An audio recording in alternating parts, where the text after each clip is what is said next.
Today, we're going to talk about Trump picking Dr. Jay Bhattacharya to run the National Institute of Health, which is a huge improvement of who was there last. And then we're going to talk about this concept today. Did Trump deliver to RFK Jr. supporters, millions, if not tens of millions of people who liked Robert F. Kennedy Jr. better than Trump, voted for Trump, helped him win the election? And we're going to wrestle with the concept, did he deliver to the supporters who want to make America healthy again?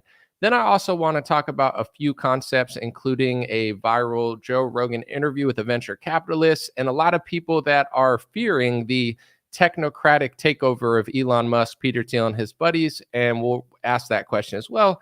Should you fear that? Of course, it's up to you, but this is my podcast, so I'm going to tell you my opinion. Dream Rare podcast starts now. Thank you so much for being here. I appreciate you. It's the Dream Rare Podcast. Welcome to the show. The way to get the news at the desk or on the road. Let's go. God is great and success in our control. The world is crazy, but we get better from obstacles. Yeah. What's good, Facebook? What's good, YouTube? And what's good, the rejects at Rumble? I'm just kidding, but thank you guys for being here too. I want to let you know before I start the stream that I've been a little under the weather. That's why I haven't been live. I might have a rare case of COVID 3035 from the future. I'm not really sure.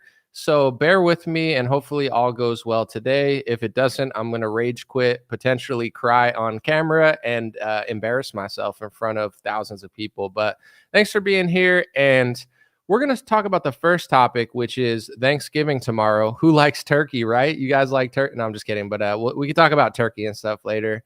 Gravy's cool. I'm a big mashed potatoes fan. Oh, yeah, this is a serious news show, right? Okay. So the topic of today, why people are allegedly here, is I'm going to talk about the National Institute of Health guy who got elected or selected yesterday. His name is Dr.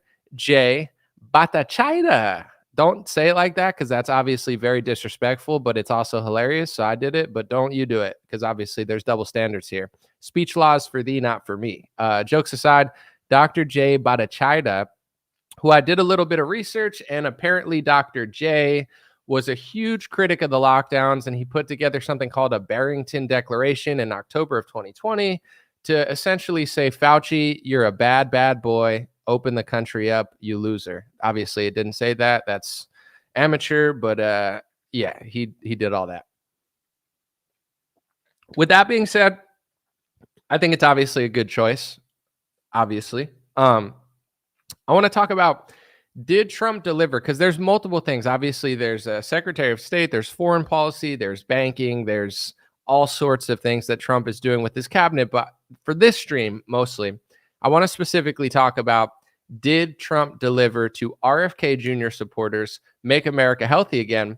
And myself, I wouldn't call myself like an RFK Jr. only supporter or anything. I vote logically and strategically, but one of the main reasons that I did vote for Donald Trump, I wouldn't say it's like, I don't know. It's hard for me to really weigh out all of the things that I like about Trump and why I prefer him. But one of the main reasons for sure was that he was showing signs of learning, even though he keeps lying about the vaccine.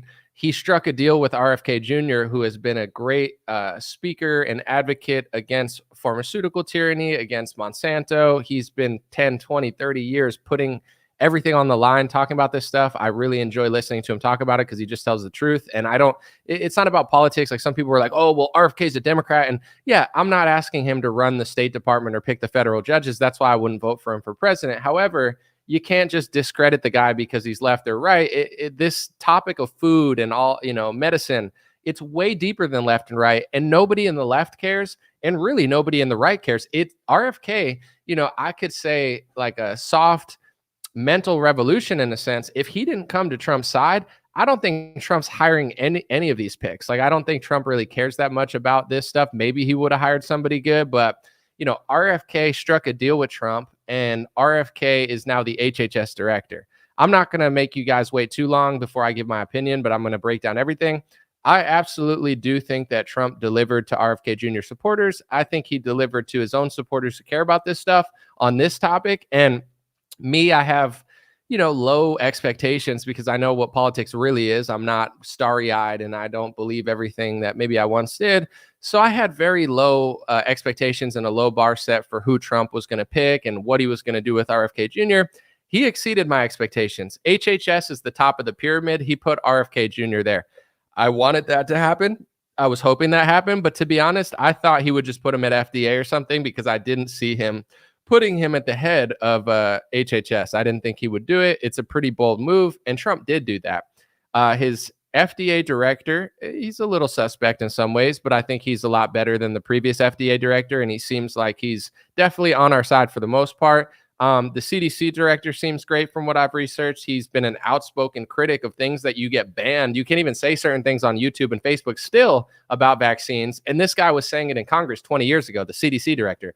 Vaccines cause blank. I'm not going to finish the sentence because you're literally not allowed to still on social media. And I'm not saying that it's necessarily true. I haven't done all the research into it, but the CDC director has been saying that. Real quick, $5 super chat said he hasn't appointed any libertarians like he said we would. We can get to that later. I want to stick on this topic for now. Thank you for the super chat.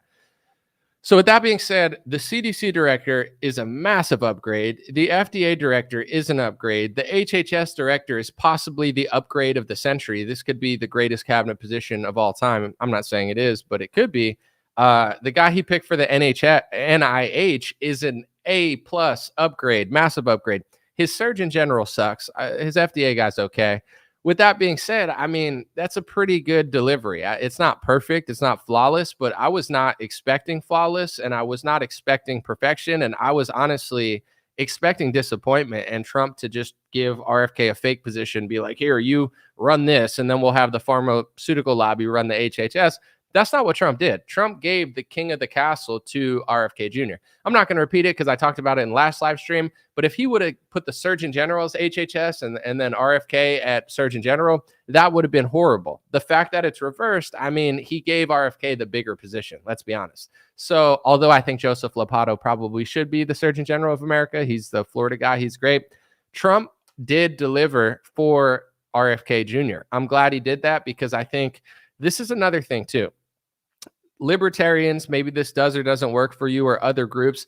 I've always thought strategically, even if I go back to April and March, I put it on Facebook and my Instagram story if you want to go look, but I was kind of trying to push RFK to drop out and endorse Trump because I'm just a very logical person. I'm like, you're not going to win the presidency. So if you're like one of these guys who's up there and they're like, I'm going to be president, and when I'm president, I'm going to dismantle the food agencies. It's like, bro, you're not going to be president. It's Trump versus Kamala. You're going to get 5 to 10% of the vote if you're lucky. So like, why even like role play? Maybe you just want to spread your message and that's cool, but I'm just very realistic. So I'm like, why doesn't RFK, I said this literally before he did it. I said, why doesn't he drop out? If he's real and these two want to convince me that they're not just establishment phonies, why doesn't he drop out and try to get FDA or HHS? Real quick, Holly with the $10 super chat said, thank you for the good work. Appreciate you.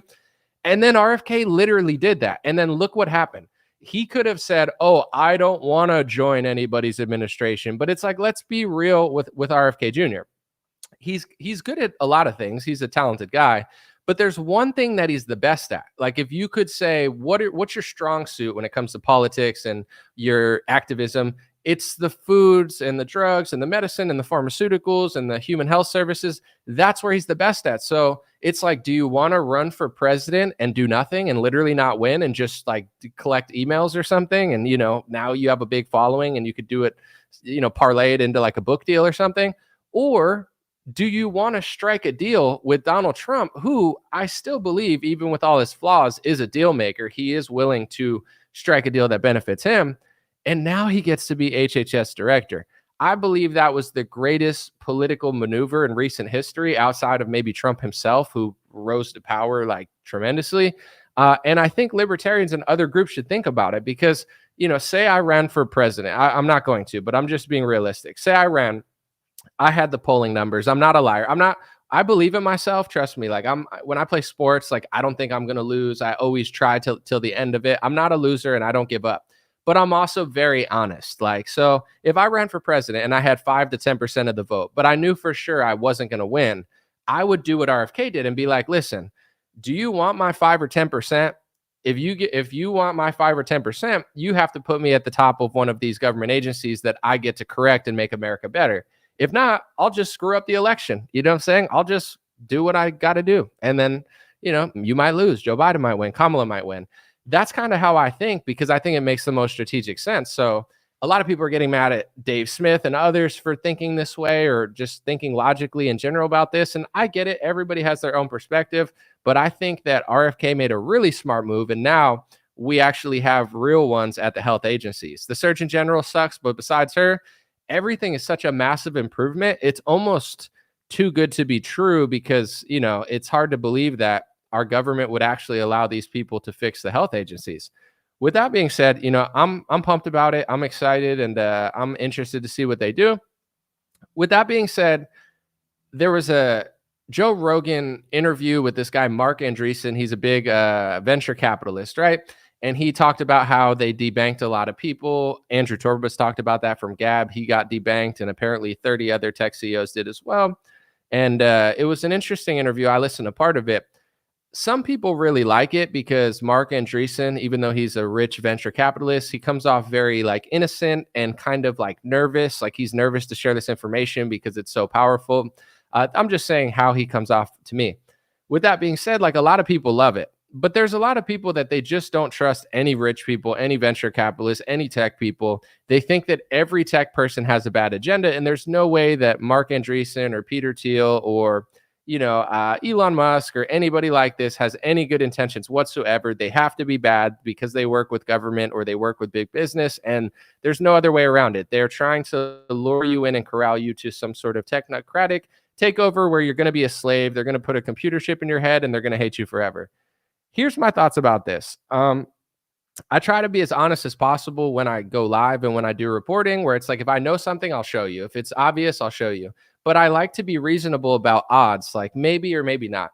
I'm not saying that is a 0% chance. After what happened during COVID, after Trump ran around shilling the vaccine, anything is possible. I'm not ruling out anything. So do I think that it's possible that they're all luring you into some sort of technocratic fantasy horror movie?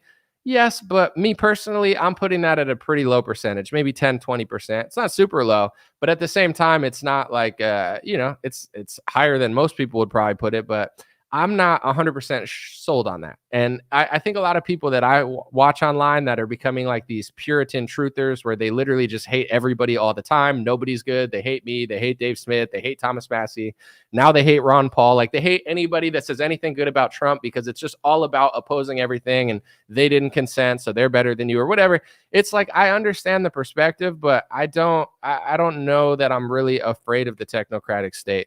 First of all, I try to be afraid of God and not like technology or human beings. Like, yes, there's a lot of scary things in this world, but I'm a man. Like, I can't speak for women. I don't think you should be afraid either. But, as a man, I don't think your job is to like be afraid. It's like, oh, I'm so scared of everything. It's like, then go to church, bro. Get like do mixed martial arts or play a sport, or I don't know. Like, if you're so scared, fine, leave the country. You're really scared of the technocratic takeover. Leave the country.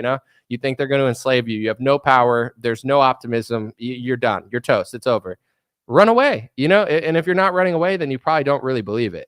Or if you do believe it, then you're just wallowing in your own pity. I'm not afraid of this stuff. I'll take whatever comes with it, like a man should, and I'll keep it moving. I'll figure it out as it goes along. With that being said, I'm not saying it's a 0% chance, but it's like, I think certain people, they think that everybody's just inherently bad all the time and there's no nuance to the situation, whatever. Like, certain people are really bad. I agree. Other people, they're stuck in the system kind of playing a game. I'm not saying it makes it right, but like, I'm not afraid of that. I'm just not. I don't think that they need Elon Musk to do this to us. Like, they have all of our data. They don't need X. They don't need to make X an all-in-one app. It's still never probably going to be as big as Facebook was in its heyday. They already have our data. They already have our banking. They could do all this technological stuff already. I personally don't think they need a cashless society to do it. You know how hard it is to hide cash right now? I mean, you could do it if you pay cash to somebody or cleaning or whatever. Like, it's not easy like it used to be. Like, back in the day, people were like, let me work off the books. Everything's traced now. Like, every technology, cell phones, like, it's all tracked and traced. It's just like, we're already pretty much there. Like, I'm not looking forward to cashless stuff. Like, I understand the power of cash, but also on a convenience level, like, cash is not that convenient. Most people use Venmo. Most people use cards. Like, they're not carrying around cash. So the people are going to move away from it. I'm not making excuses for it. It's just like, I'm not going to sit in fear when anything good happens and be like, I saw someone float a theory. They said, maybe the elites, and it's possible, I'm not putting it at a 0%. Maybe the elites are giving us good things with our health in order to like wrangle us into the technocratic state so then they could like screw us all over and we're all slaves. Like, this sounds like a self-manifesting story that we have no power in.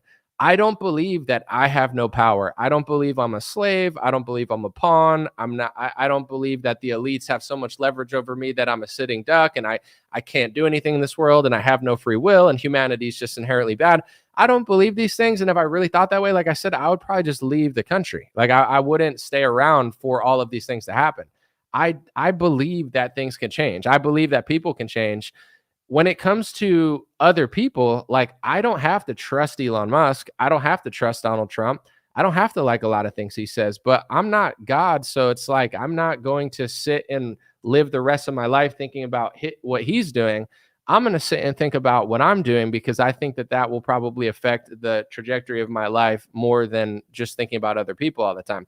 Let me give you a quick example. When it comes to cell phone, and this is really, I believe, a quite profound point that a lot of people overlook, your battle with your cell phone is the technocratic agenda right now. Like, what's your screen time? How much time do you spend on social media? Do you spend 10 hours, 12 hours, 8 hours, 6 hours, 4 hours? Your life is now in ultimate, or your life is now in artificial reality and on social media. So it's like everybody, and I'm just using an example, people that are so freaking out about the technocratic agenda, some of them are on Twitter 12 hours a day. They live half their life in this reality and they have no self-awareness and self-accountability to snap out of it. And they're literally growing insane, mentally ill, and unhealthy because no human being should just be like screaming and angry on social media all the time. So it's like the tech, battle is real, but it's happening right now.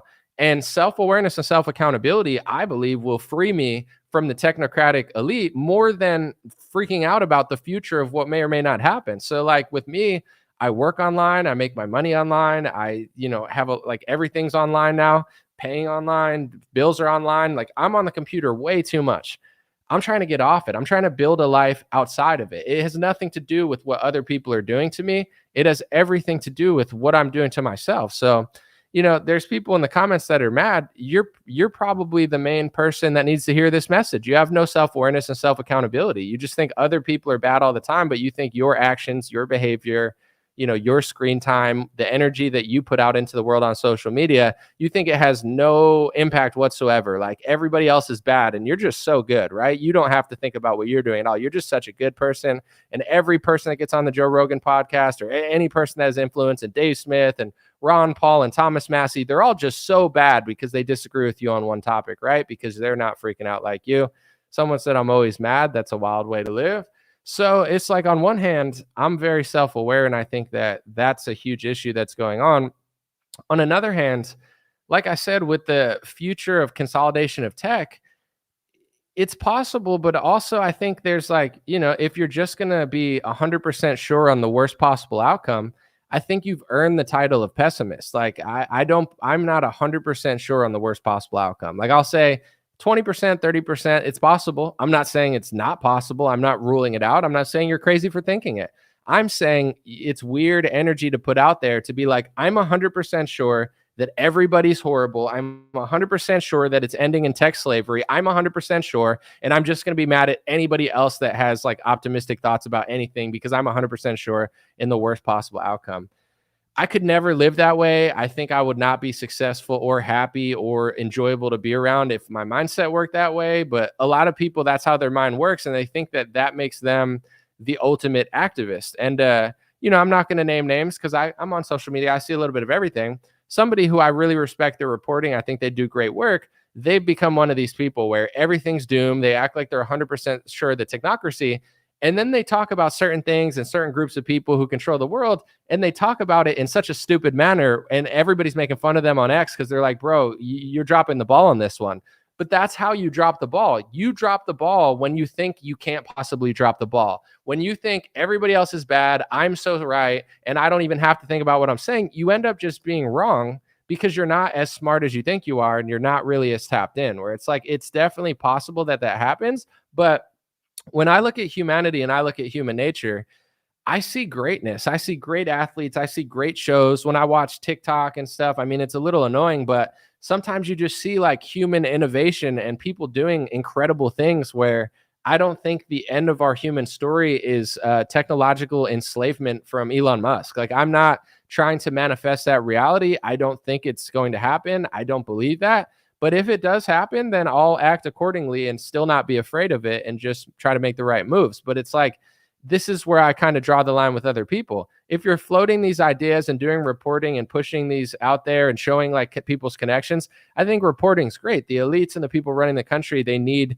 people doing journalism about them. But if you're going to act like you're 100% sure, you're just a liar, because you're basically just so stubborn that you're trying to wish almost at that point that that's the outcome that's going to happen because you think you're so sure, where then when that outcome's not happening, you're going to keep just trying to make up hypotheticals in your head so it gets to that point. Like, you really think that the health agencies are going to be freed so they could put us into tech slavery? They could put us into tech slavery and feed us shit. Like, it does, those things don't have to coexist. What's her name? Kamala Harris could have won the election.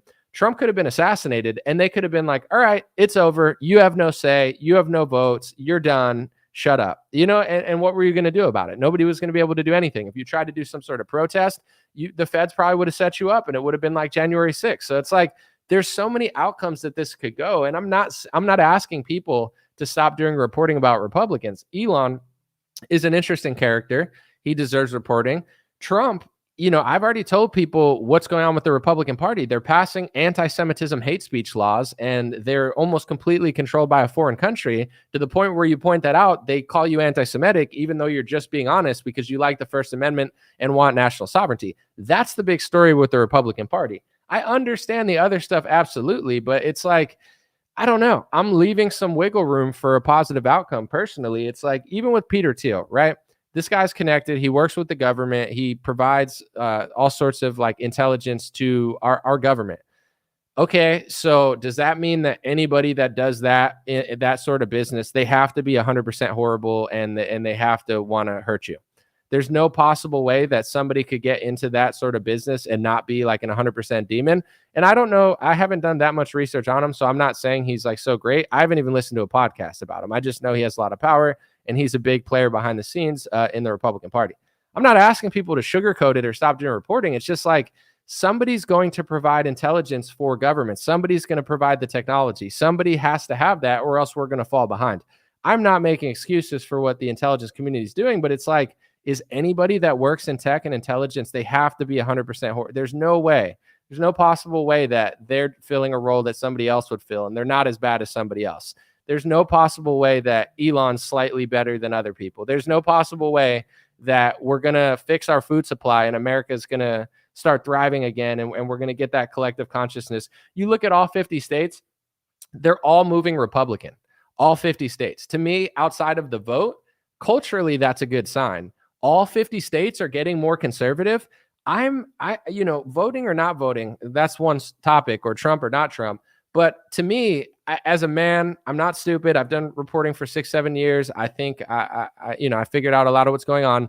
Most of the solutions that I believe are best for our nation and the world are going to come through the right, not the left. So even though the two-party system's corrupt, I know a lot of Republicans are sold out, and there's a long way still to go, I still believe the Republican Party and the conservative movement is what would save the country. It's not coming through the left. The left is too far gone. They're too weak. They're too pathetic. I understand the flaws of the right, but even with those flaws, I prefer them because there's something there. There's a skeleton or a body of something there that we need to complete. On the left, it's literally like a strung out barista that wants to like punch themselves in the face because they can't get 15 abortions. It's like, there's nothing there for me. So, I do believe in the Renaissance. I do believe in America. I don't believe that my future or our future is going to end in slavery. I don't believe that. I don't think that way. I don't want that to happen. I will work for that not to happen.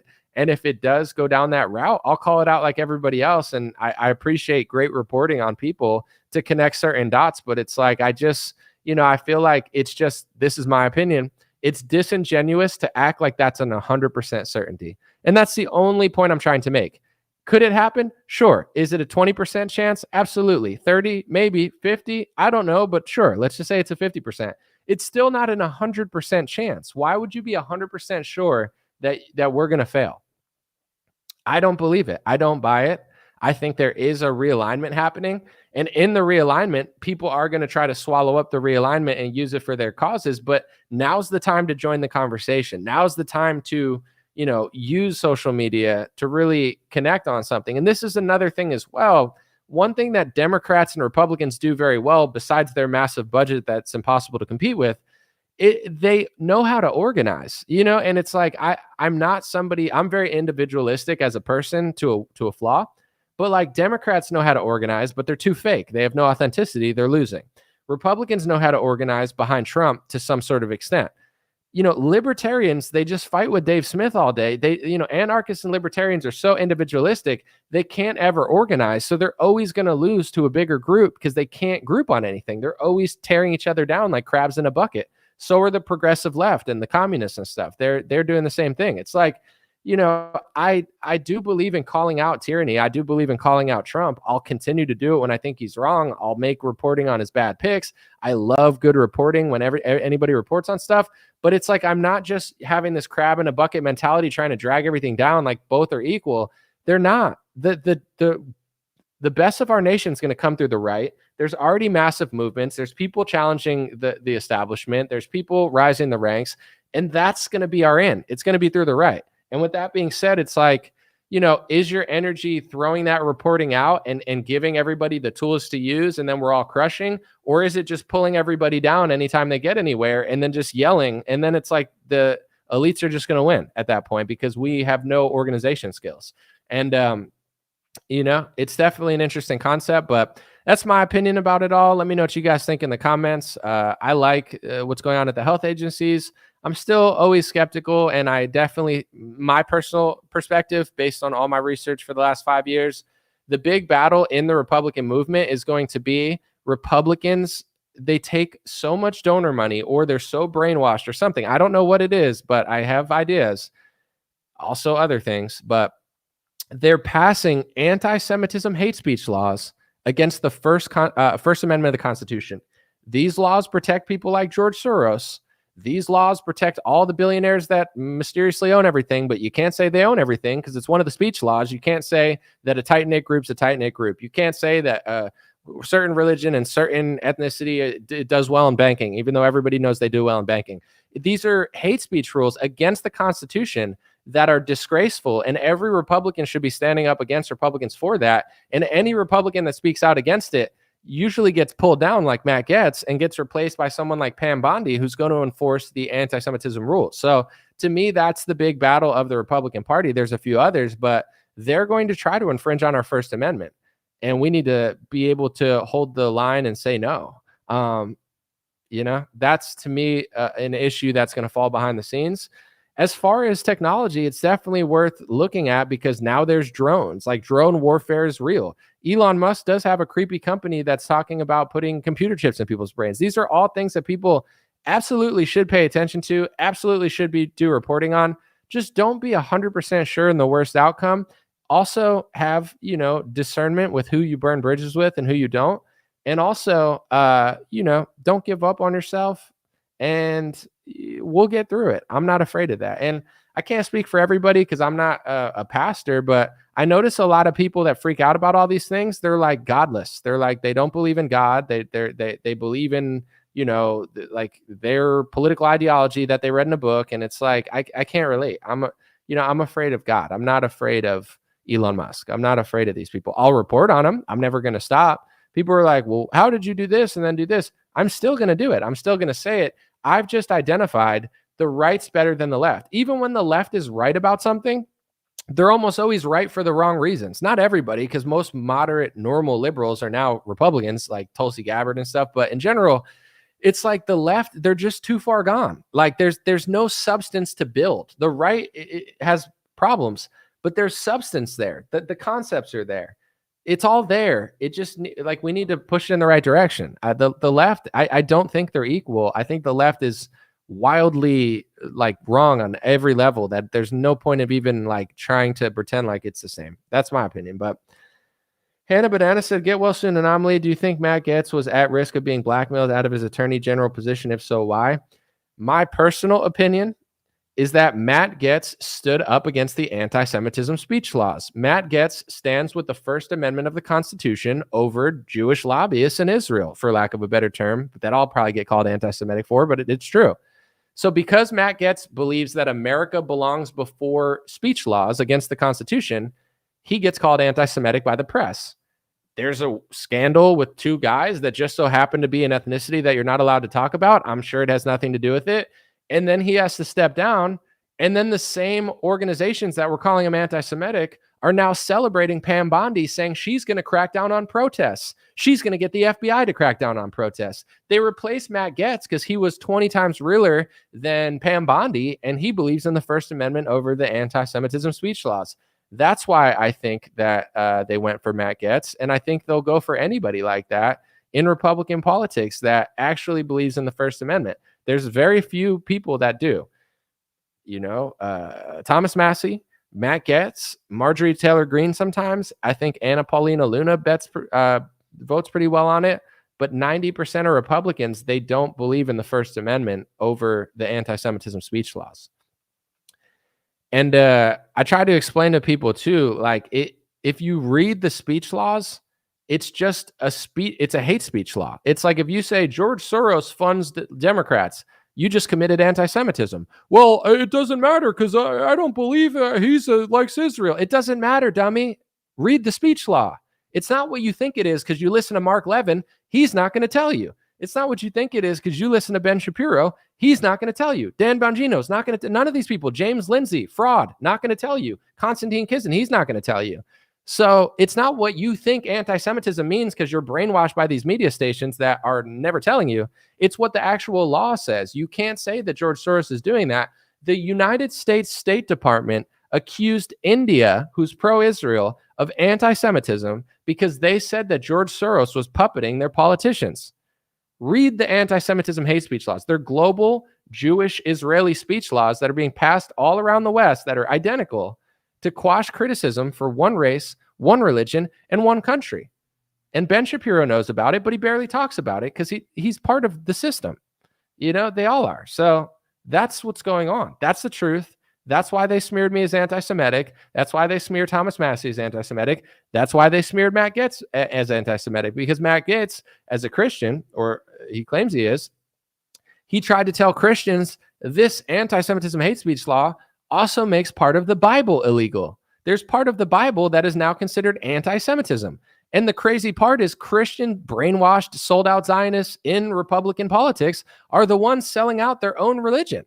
It's nuts. I mean, it's bad enough to infringe on the First Amendment, but you have to be a real idiot to infringe on the First Amendment and make your own holy text hate speech. That's what Christian Zionists and the Republican Party are doing. And the reason people don't know about this is because 99% of the media is controlled by this same element. And they don't tell you. They just smear everybody as anti-Semitic who knows that it's happening. So that's the reality of what's going on. If you don't understand what I just said in the last 5 minutes, you don't understand politics. You don't understand the Republican Party. Nothing you think is going to make sense because that's the missing key. That's what's happening. That's the truth. Understand that, or you're going to be 15 years behind on this topic, because what I'm saying now, nobody really knew about it in 2019. Very few people. Some people did.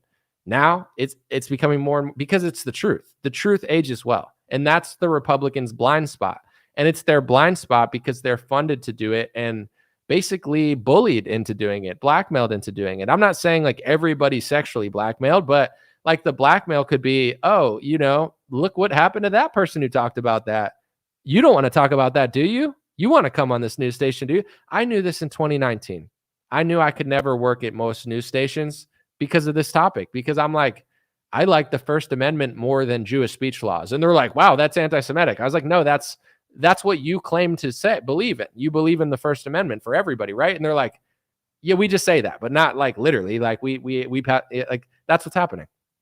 So, you know, that's what people have to keep their eye on, in my opinion. I'm still not going to doom and gloom over it because this country still does have the First Amendment.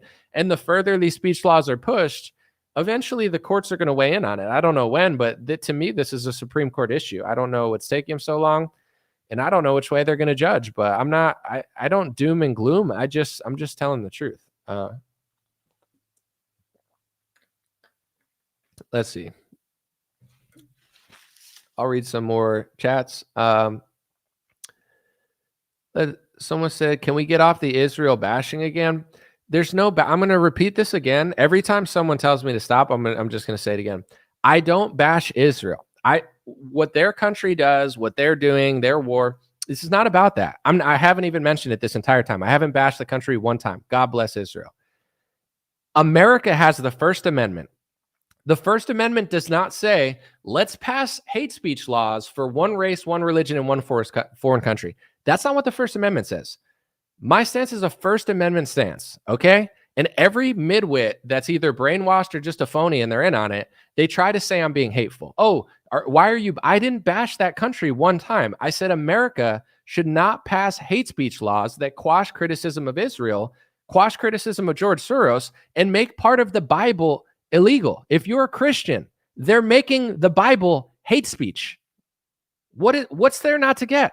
Oh, you're being so hateful. Wake out of your spell. It's so obvious.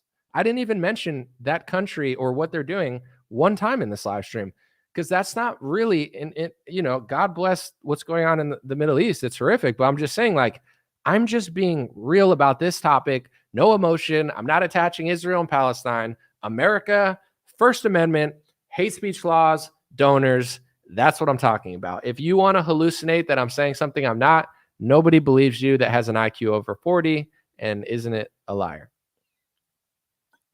Someone said I'm not a nitwit. I'm just a misfit. It reminds me of that Christmas song. He's like, I am not just a nitwit. Just because my nose glows, why don't I fit it? That's a Rudolph song. I'm so sick I can't sing, but yeah, Rudolph. I like Christmas movies. Maybe they'll be illegal someday, but we'll see. Someone said they're always playing the victim. Here's another thing too, and then we can move on because there's other interesting topics to talk about. I was on a show with Mark Loebner one time, who I really, really like. And I had a great time talking to him. He's a bodybuilder. And this guy, Alan, they're awesome. No disrespect to them at all. I'm glad they have me on. And I was trying to explain it to Mark. And at what point I remember him saying, like, a lot of people are just jealous of like Jewish people being successful. And he's like, I'm tired of it because he's just a jack dude. He's like, get over it. I agree with him that some people are that. Absolutely. But here's what I was trying to explain to him.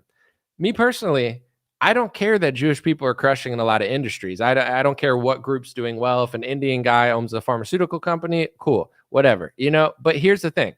If you're dominating banking, and everybody knows you're dominating banking, not you necessarily or anybody, but like a group, right? Dominating banking, everybody knows it. Dominating Hollywood, everybody knows it. Pornography, almost completely controlled, but you can't say it is, but it literally is. Just literally research any company or the history of pornography, and you could find that. But it's like politics. The biggest donor in the left wing, what's his name? Don't say it. It's anti-Semitic. One of the biggest donors in the right wing, the Adelson family, don't say it.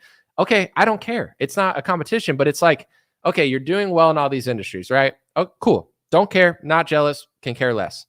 But you're going to pass a hate speech law in the United States of America against my First Amendment that says it's anti-Semitism to say we're doing well in banking. It's anti-Semitism to say we're doing well in media. It's anti-Semitism to say that we influence politics. It's anti-Semitism to say that we have a tight-knit ethnic group. When everybody in the world knows that you have a very tight-knit ethnic group, that's cool. I'm glad for you. I'm happy for you. It's not the jealousy. It's the deception. It's being sneaky. It's very sneaky to dominate all these industries and then pass a speech law around the world that says it's anti-Semitism to say that we're dominating these industries. Like, it's just sneaky. I'm not a jealous person. I don't care if you got $1 billion, $1 trillion. I don't care. You own media companies. I don't want that. I'm not interested. Like, that's not my life. So I don't look at other people, and I'm not a jealous person. I'm grateful for what I have. I'm not jealous. It's nothing to do with jealousy. It's the speech laws. If you want me to stop talking about it, get the speech laws out of America. I don't want a speech law that classifies it as anti-Semitic to say that George Soros influences politics. I don't want a speech law that classifies it as anti-Semitic to say the Adelson family influences politics. I don't want a speech law that makes basic statistics and pattern recognition a hate speech violation. I don't want that in this country, not for my group, not for anybody. I don't want a speech law that says it's anti-Semitism to read the Bible and what happened to Jesus. Okay?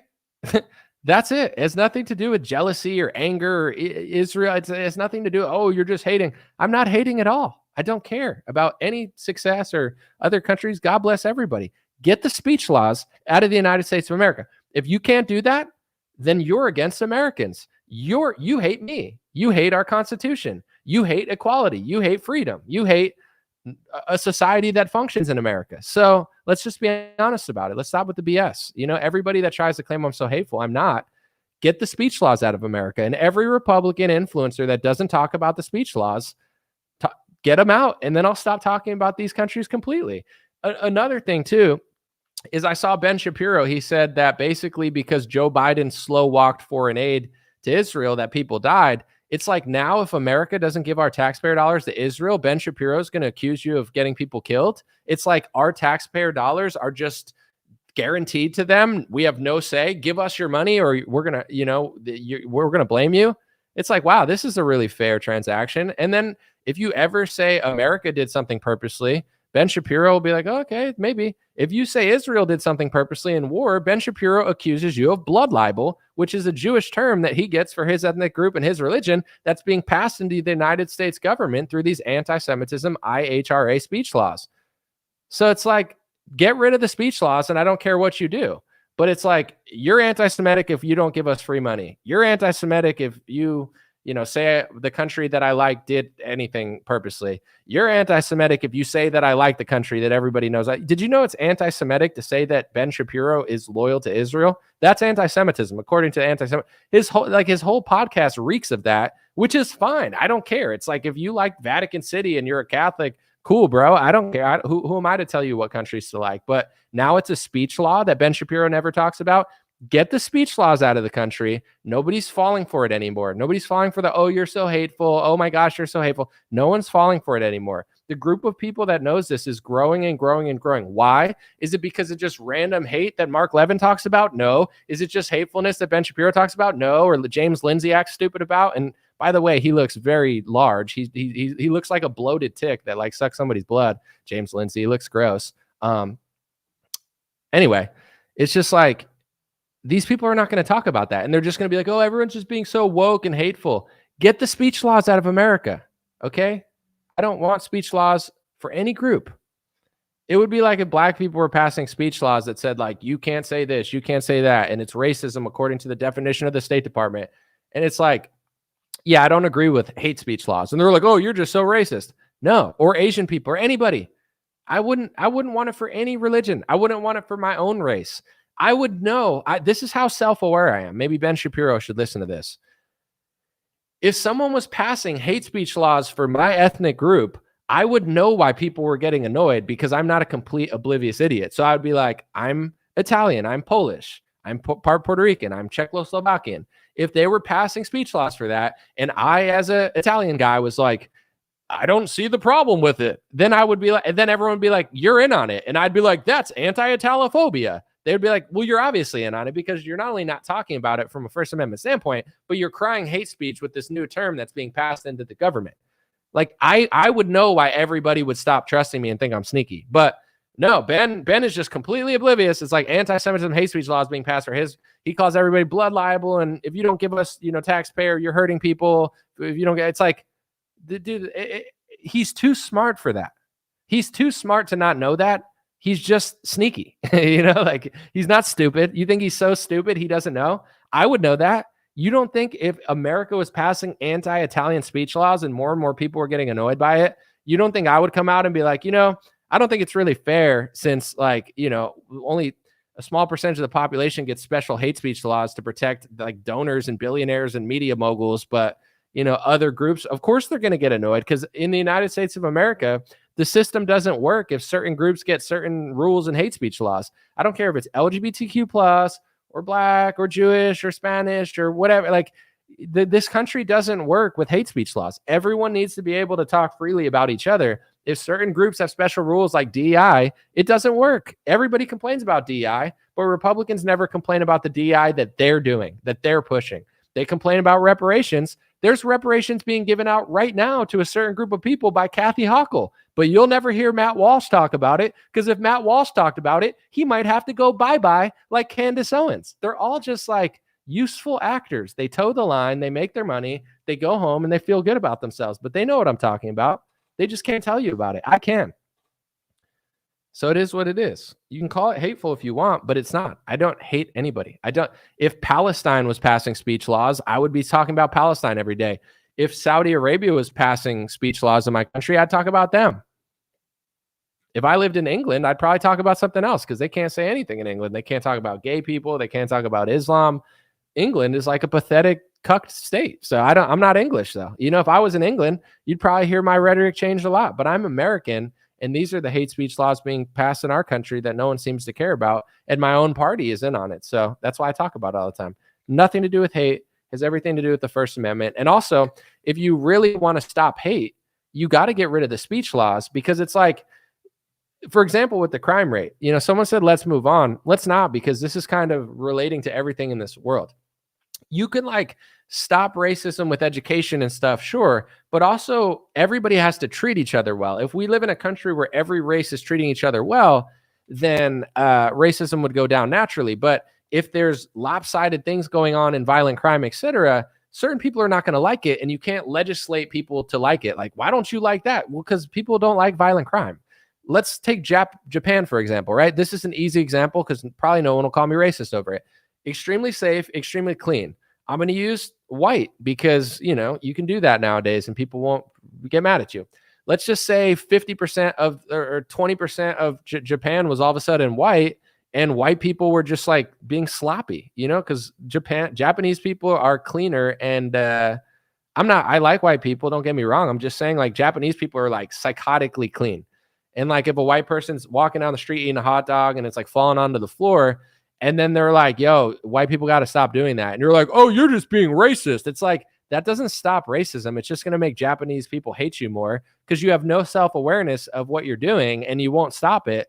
And then imagine you start making nonprofits for white people in order to like what the White People for Dirty Streets Coalition. It's like, bro, just stop being a slob and the Japanese people will like you. You understand what I'm saying? So, you could translate that to anything you want to do, but in this country, it's like, we're going to quash racism and anti-Semitism. It's like, how? By just being fake and passing speech laws and lying all the time and not acknowledging everybody's problems. I'll acknowledge my problems. I'll acknowledge my personal problems. I'll acknowledge my religion's problems. I'll acknowledge my racist problems. But will you do the same? Oh, no, because it's hateful if you do it, right? We need to have self-awareness, but you don't have self-awareness. We'll call a spade, but you won't.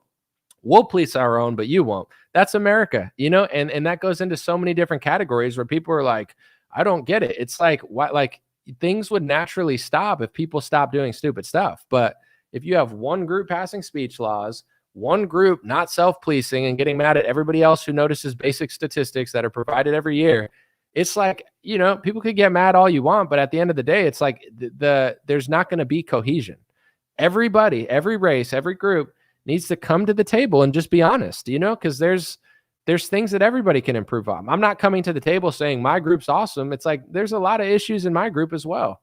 One that's I could think of massively is like obesity and pharmaceutical overdoses. I mean, those are two things. I could think of more, but it's like, I could think of other things white people are doing. I'm not afraid to say it, but why does every other group need special rules that you can't talk about what their groups are doing statistically? No? We need anti-Semitism rules to say that people who own media companies don't own media companies. Yeah, that's what this country needs. That's going to really stop the hate. It's not going to stop the hate. It's bullshit. And the people that tell you that in Republican media or liberal media, they're frauds. It's like being like, the only way to stop the homeless is to just let it grow. It's like, that's not good for anybody. When homelessness grows, it's not good for the homeless. It's not good for the families. It's not good for the kids who grew up there. So let's fucking cut, excuse my language, let's cut the bullshit. You know what I'm saying? Because all this like little PC stuff, it's hurting every race. It's hurting every religion. It's hurting social cohesion. And everybody knows it. So it's like, what are we just going to keep lying the whole time? And then, oh, what do you know? This group says that hate's rising 1,000% this month. First of all, the polls are probably fake. Second of all, is there ever an ounce of like actual critical thinking of like why people are mad? Or no, we're never going to have like a real conversation. With that being said, this is why people liked RFK more than Trump. Not everybody. I'm not saying like everyone, but the people that liked RFK, they liked that he had this like self-awareness where he doesn't just like some people like, let me give you an example. There's certain people like Tommy Lauren where they're like, haha, gotcha. Or like Charlie Kirk, like, meh. I get it. They have their moments for sure. And like, it's like some people like a gotcha moment where someone's just being a complete dick and being like, go back to school, idiot. But some people like compassion. Some people like sympathy. Some people like someone who can come to the table and be like, I see your perspective. I'm not going to call you names. I'm not going to say you're dumb or pull yourself up by your bootstraps. I see what you're talking about. I see your struggle. I see your pain. I agree that you're getting scammed. You're getting lied to. Your people are getting played. But also hear my perspective. And a lot of people are way more able to listen to it when you're not a total dickhead. I know it's a crazy concept, right? It's like, even when my videos were going viral in 2017, 2018, so many people were like, you're the only conservative-ish person I could show my family. Why? Because I'm not a total dickhead. When I make a video about Trump, I'm not like yelling, oh, screw you, libtard. Like, who wants to listen to that on the other side? Because like some people are, bad people, but other people, they're just tricked, just like we were once tricked on certain topics, or they're young, like you were once young. So, it's like there is a beauty to like just being chill about the message. And with the message I'm giving, in my view, I believe that in some ways, I would be a great communicator if I could bring this message on a big scale. I don't want to because I know what the consequences of that. But in general, it's like a lot of people that they have with this message, it's so harsh that like, and nobody takes it seriously. Some people are literally hateful. So it's like when you accuse them of being hateful, they're annoying. So it's like if you could take the hate out of your heart, and you could take the emotion out of it and just be honest about it, it's hard to disagree because I'm not wrong about what I'm talking about. But, can you say it with some level of thoughtfulness? Maybe some people still won't listen. Who knows? What's my thoughts on the USS Liberty? Somebody said with a super chat. I'm reading a book called Blood in the Water, recommended 100% so far. I mean, the USS Liberty, from what I've researched, is when Israel attacked a United States ship and killed dozens of people. I don't know how many people. You probably know because you read the book. What do you want me to say about it? It happened, and most people in Republican media don't want to talk about it because our greatest ally killed people in our military. Also, you could look up the Lavon affair when they staged a false flag to try to blame the Muslim Brotherhood on something and got caught. The Lavon affair is on Wikipedia. I mean, I'm not like America's done bad things too. I'm not blaming Israel or anything, but it's like this idea that it's like we have to treat this country better than we treat our own country, and we have to prioritize them first and have speech laws there. I don't want speech laws for our country. America's done bad stuff, and you should be able to talk about it. But why in America would it be harder to talk about a foreign country unless that foreign country controls your country? I mean, it's pretty obvious. So it's like with James Lindsay. That guy's such a goofball. But he was talking about like the woke right. He's trying to brand, and he's like, Tucker Carlson's always saying America bad, America bad, America bad. Dude, Tucker Carlson loves America. Tucker Carlson isn't full of shit, and he's not disgusting like James Lindsay. So Tucker Carlson actually does valid reporting calling out the United States. Like he's a true patriot where he's like, I love America, but our government's really screwing up. And James Lindsay's like, it's like liberal to call out your own government. It's like, James, you look like an obese, like Thanksgiving turkey, bro. You look gross. You look like your body's like inflamed and like pus is coming out of your cheeks. You know what I'm saying? You're the woke right. The woke right is the people who won't talk about the anti-Semitism speech laws. The woke right is the people who cry hate when someone tells the truth. The woke right is the people who call Tucker Carlson woke because he criticizes the U.S. government. It's like James Lindsay is such an obvious fraud. It's ridiculous. But best of luck to him, Hopefully he does well or whatever. Someone said it's only going to create more hate. Here's what I'll say, though. I mean, there's multiple angles to like doing things to create more hate. Some people want to do that in different groups because the more hate you have, the more funding you get, the more money you get, then you get to say that, like, there's different organizations, different racial groups, different groups, they thrive off of the chaos. So the more they have, it's an entire industry.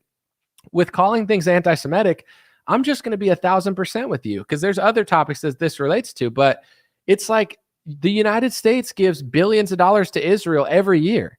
So it's a multi-billion-dollar industry. If you say, like Thomas Massey is like, hey, maybe America should stop giving free money to other countries, and they say you're an anti-Semite, that word is a shield, like the left uses, to prevent a multi-billion-dollar industry, because they don't want to stop the money. Ben Shapiro says, you're going to get these people killed if you don't give us free money. You don't give this country free money. It's like, unless we give people taxpayer money, we're responsible for them.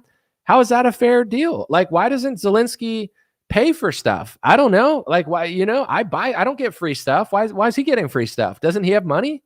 He's got to have some money. He can't buy weapons. We can give him weapons if he buys. No, he's got to get them for free. Israel needs $2 billion every year. Their people have free health care. Americans are in a disgraceful economy. I'm just being honest. I have no disrespect for these people, but it's like, why are we giving them free money when we're in debt? We're driving into deeper debt to give them free money. Why can't they print their own money out of their own banks? Why? Because they don't have to, because in our country, they control it to some extent, to the point where it's hate speech to say to stop doing it.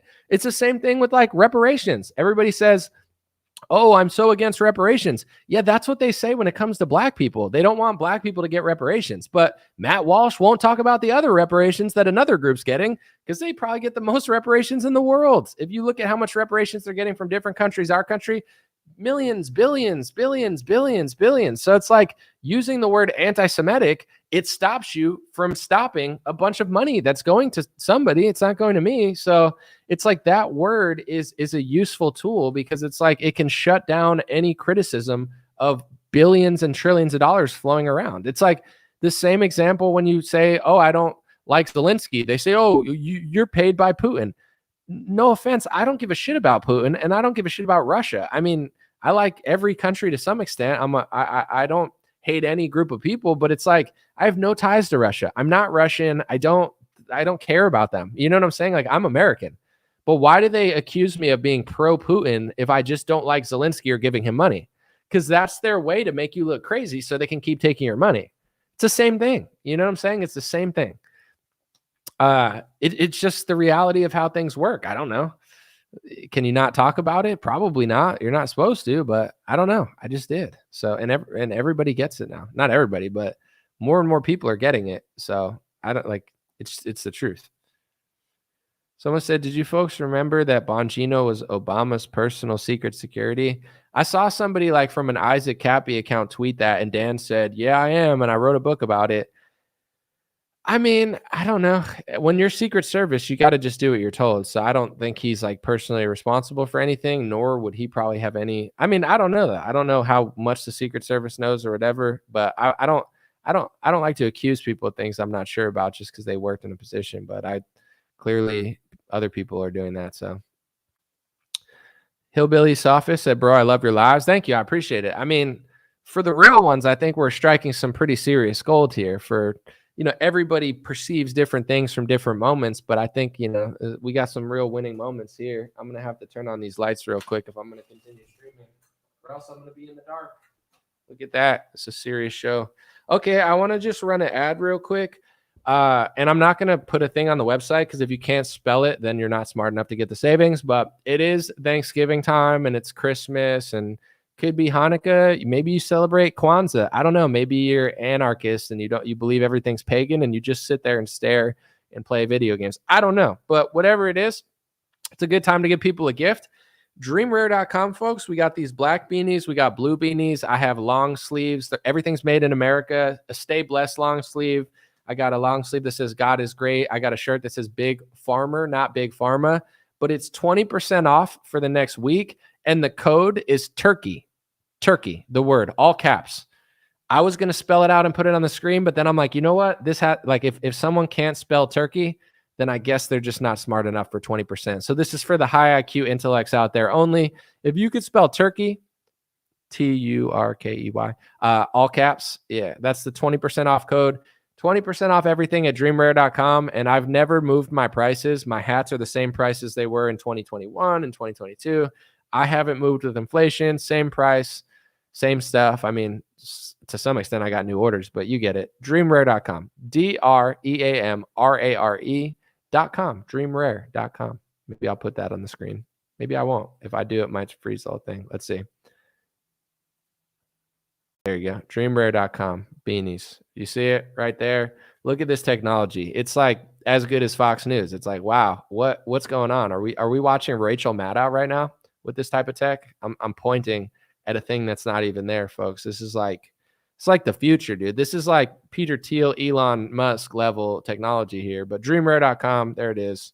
You get it. Back to the show. I think I'm good at advertising. What do you guys think? Maybe not. Overrated. The baseball hats are all sold out. I need to get them next year, but I'm a popular guy. What could I say? All the baseball hats are sold out. The beanies are not, though. So if you want a beanie, you got to get it now. This will probably be the last of the beanies.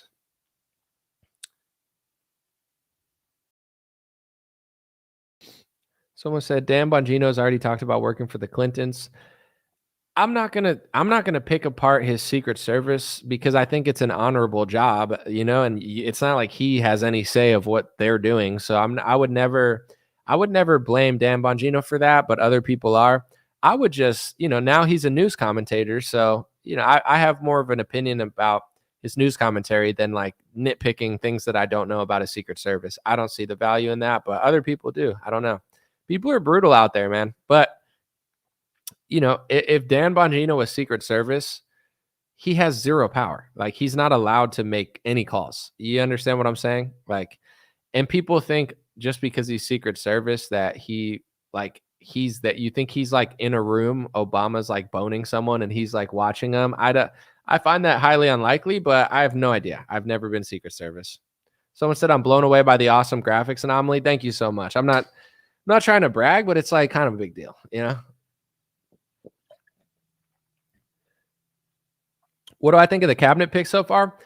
I don't want to give away my idea. Thank you for the question, because I don't want other people to copy me, but I have an idea. Like I'm gonna give you like an official like what I think of all the cabinet positions. I'm just trying to wait till they're all filled. I think they're getting close. So I have a really cool idea of a video to do for that. So I'm excited. I'm actually really excited about that one because I don't know how it'll perform. I'm in a place now though where I'm not gonna say I don't care. Like, of course, I don't want like nobody to see it, but I'm at peace with the way things are. Like, if it does well, if it doesn't, I don't. You know, I like to try new things sometimes with no expectations. It's like maybe it'll get 10,000 views, maybe it'll get 5,000. I don't know. Maybe it'll do more. Only one way to find out. I don't know how much longer I'm gonna stay because I'm a little under the weather, but. Sell some banana hammocks. I'd love to wear that to feel a connection with you. That's that was funny. Your name is Charles Manson too? It's a very bizarre moment.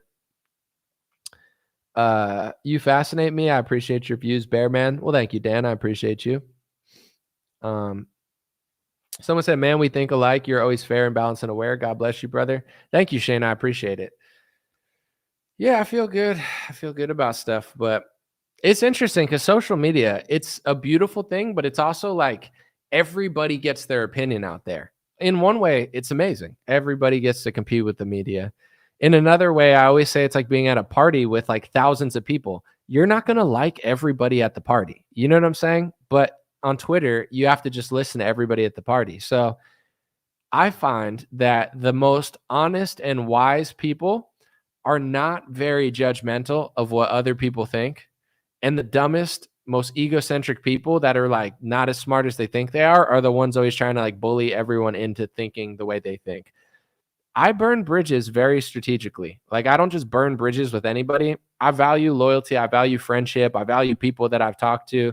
I value those things. I don't have to agree with you on everything, but if I like you, it's whatever. We could talk about it. We could debate.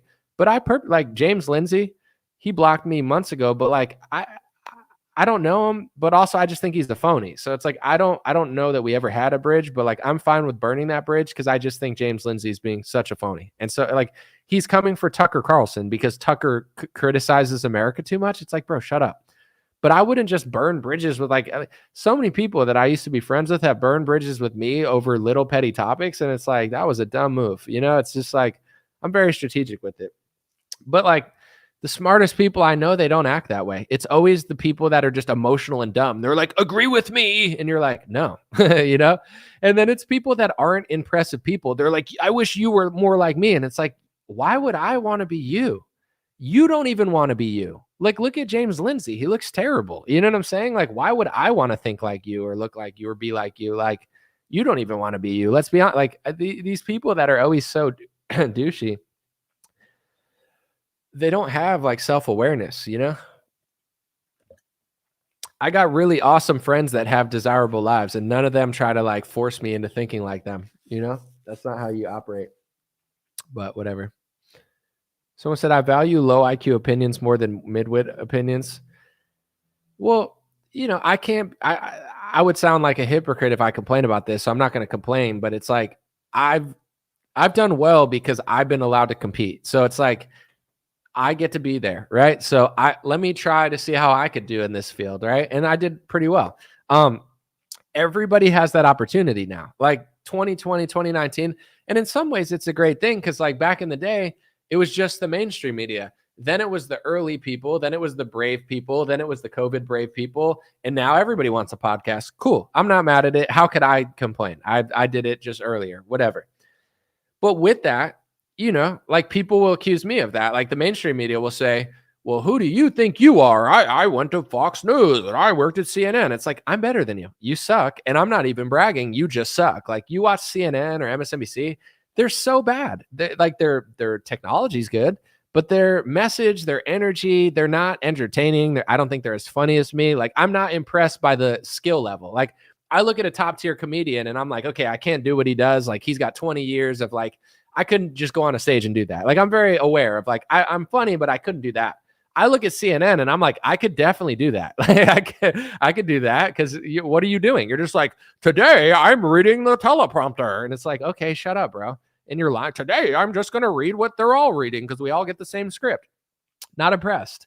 But with that being said, now everybody has a podcast. You know, everybody's Hawk Tua. Everybody's this. Everybody's a political influencer. I'm a truther. I'm the truthiest truther. I'm the truthiest truther. I'm a libertarian. I'm an anarchist. I'm an anarchist libertarian. I'm a libertarian anarchist. So I don't like Dave Smith. Blah, blah, blah. It's like everybody thinks they're so smart now. And the truth is some people are and some people aren't. So, you know, I would say it's better than it used to be with the mainstream media, but you don't want to get sucked into social media because it's just a lot of noise. And like, you know, I would say out of all the people that think they're so smart, like 10% of them are. Like Dave Smith is good, you know, at what he does. He's one of the best. That's why he's risen the ranks. He was underrated a year ago. Now he's getting more attention.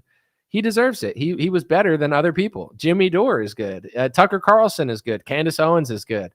Matt Walsh is good to some, you know, I think he's interesting and funny to some extent, but it's like a lot of these other characters, like, it's not even that I'm saying they're like not well produced. They're just not that good.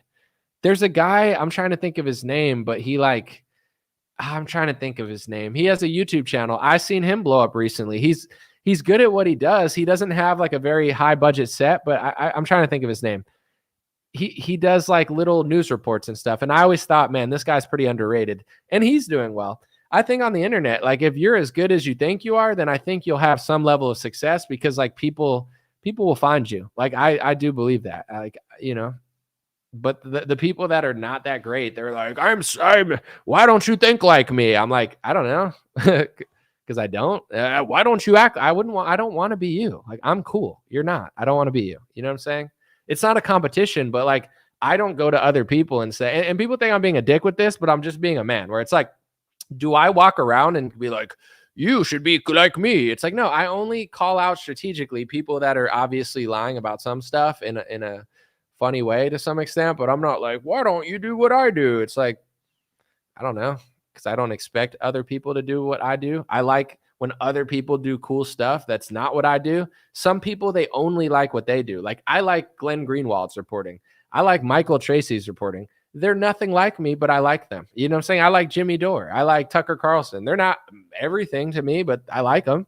You know, like I'm not forcing them to be like me. We all play our role. I get to just determine, and you get to determine who's a role that you like and who's a role that you don't like. But, you know, I think certain people, they're just not as smart as they think they are. And, you know, it's just interesting where they're like, why don't you do what I do? It's like, I don't know, because I'm better. It's just hilarious, like to me, but I don't know. Let's read.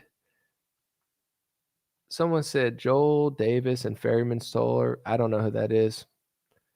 Someone said getting followers doesn't make you smart generally. Well, Joel, I would say, yeah, followers do not equate to intelligence. I 1,000% agree. I agree. There could be someone really smart with 0 followers and someone with an IQ of like 5 with 2 million followers. It's like honk, honk, honk, hawk tua. Yeah, I agree. I mean, there's smart people with a lot of followers. There's dumb people with a lot of followers. There's smart people with no followers. There's dumb people with no followers. I would say your follower count does not translate in any way to IQ. That's my guess. I don't know. Maybe, you know, it takes a high IQ to gain a following, but what if somebody smart was your manager and you were stupid and they helped you get the following? I don't know. I don't view intelligence through the lens of how many followers someone has for sure. That's not what I do. It's a funny concept though to think about. Does it relate? Probably not. Time Non Todd said, you were scared of having to defend yourself, so you supported strongman Trump. Be honest. I'll be 100% honest. No. I'm not afraid. I don't cave my opinion based on fear. And the people that are trying to bully me into thinking like them are doing what Trump supporters did 2 years ago. It's just if you speak the truth, emotional, stupid people get mad at you on all sides. That's the truth. I'm not a contrarian. They used to say, oh, you're just a contrarian. I'm not a contrarian. I'm not here to cheerlead. I don't know what to tell you. Like most people, they're like, MAGA, MAGA. That's cool. Somebody's got to vote for him. Go to the rally. Sure. I'm not hating. I'm just saying, like, I don't do that. I'm trying to do news analysis. I'm trying to analyze the news, analyze politics, and give you what I believe to be true. I don't cave to bullying. I don't say, well, this would be easier to say. What I'm saying now, what I just said 20 minutes ago, is harder to say than anything that involves Trump. Trump's not that interesting to me in the sense of like, you like Trump, you hate Trump. We'll talk about it all the time because he's going to be the president, but that's not that interesting of a concept. It's not that hard to talk about. Liking Trump is not that hard. Hating Trump is not that hard. Being lukewarm on Trump is not that hard. It's not a difficult stance to make. That doesn't get you that gets you smeared by midwit anarchists like wannabe influencers and stuff. That's the only people that care about that. Everybody else, it's like it's not that interesting. You're hung up. You're hung, bro. I want to block you because you're not even make sense. You think I'm scared of crime? What are you talking about? I don't like crime. Like in my community, I don't like violent crime. No one likes violent crime. Like I wish the violent crime rate in America was down. But you're just being annoying. Like dissenting, but like you're just gonna derail this whole awesome stream of consciousness with like low crab vibes. So God bless you, my brother. Go listen to somebody that gives you everything you want if it exists out there. I wish you the best, my man. All right. Someone said, this is an interesting one. Everyone is obsessed, oppressed, or possessed. It's an interesting rhyming scheme. I mean, I don't know what to think about that. I'm going to have to let it settle in. You know what I'm saying? Isn't that what they do at Poetry Sesh? You're either obsessed, depressed, possessed, repressed, obsessed, or blessed. Okay. I'm listening. You're either Q or R or S or T or U or V or letter number 17. Q. Okay. I gotcha.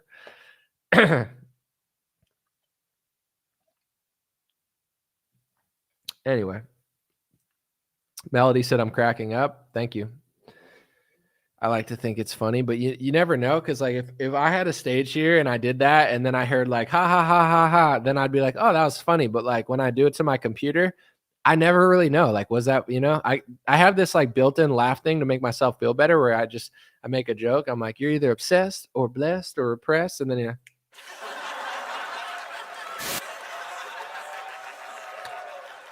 yeah. So I need to use that more, because that's the built-in AI version of like hyping yourself up, I should take it so seriously where like I say a joke, I play that, and then I'm like, guys, I'm really funny. No, like, dude, you hear the laughs, dude? If I wasn't funny, then why is everybody laughing? What where and then someone in the comments like, dude, it's a button you're pressing. I'm like, dude, a button, not a button. Like it is what it is. I don't have a stage here. So if anyone's gonna laugh, it's gonna be the computer. So if the computer laughs, it's funny, dude. It's not, yeah, I pressed the button, but like anyone could press the button, and I'm sure somebody's laughing out there. So like it means it's a really funny bit. You don't gotta hate on me so hard. I'm doing my best out here, folks. I'm sweating out here like a damn, I don't even know what. I don't want to say anything. I'll get this whole stream canceled making the wrong statement out here. But anomaly, Washington football team are trying to change their name back to Redskins, possibly. I mean, Washington football team is so stupid. Is that their name now? Is it Washington? Oh, Commanders? That's also stupid. The Redskins were cooler. I don't think it was disrespectful at all. Like, and then they have that shirt where they're like, what if it was the Washington Caucasians? And it would be like, dude, white people would love that. Like, are you kidding me? The Washington Caucasians? That would be awesome. Like, I just think it would be funny, but it's up to the natives. I don't know. Do natives want it? Do they not? I don't really give a shit, because Washington sucks anyway. Well, actually, they're probably gonna make the playoffs this year, but I don't know. It's like the Washington Commanders. Yeah. Sure, whatever. I still call them the Redskins. I'm gonna be that boomer, when I'm like 50, I'm gonna be like, it's the Redskins to me, and they're gonna be like, calm down, Grandpa, you're racist. I'm like, no, I'm not. It's just how I grew up. I'm never calling them the Commanders. I read a study somewhere. If you call it the Commanders, that there's like a 100% chance you're gay. No disrespect to the community. I read it somewhere. I read a study. I think it was like, I don't know. I read it online, so it has to be true. Just kidding.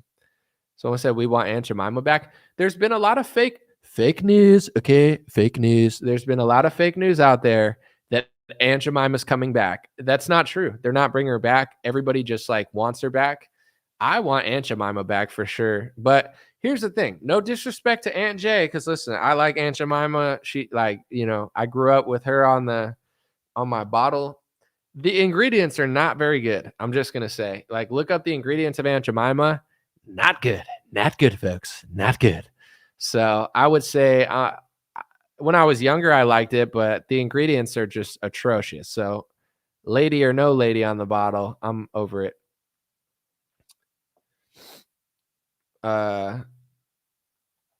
Let's read. The Redskin logo is epic. I mean, it looked cool. It definitely had like a warrior vibe to it. You know what I'm saying? Like it wasn't disrespectful in my opinion. It was more like, we're going to battle, boys.